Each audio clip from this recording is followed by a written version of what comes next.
దేవుడు మీకు కనపడ్డాడు అంటేనే మీతో మాట్లాడతాడండి. ఒక్క నిమిషం కూర్చొని, ఏం ప్రభు అడుగుతున్నావు, నాకు అర్థమైపోయింది.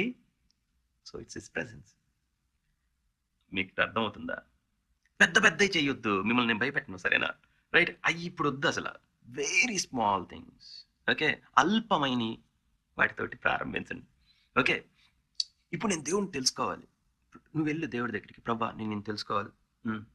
కమాన్. నేను నిన్ను తెలుసుకోవాలంటే ఏం చేయాలి చెప్పు? నువ్వు కృప అంట ఏమి చేయక్కర్లేదంట. అవునా? నువ్వు రాసావా బైబిల్?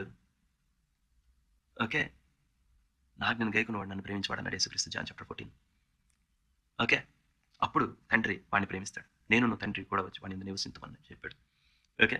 సో నన్ను ప్రేమించేవాడు నా ఆజ్ఞలు, నేను తండ్రి ఆజ్ఞని గైకొని ఆయన ప్రేమ యందు నిలిచి ఉన్న ప్రకారం మీరు నా ఆజ్ఞలు గైకొని నా ప్రేమ యందు నిలిచి ఉందని చెప్పాడు, జాన్ 15. ఓకే?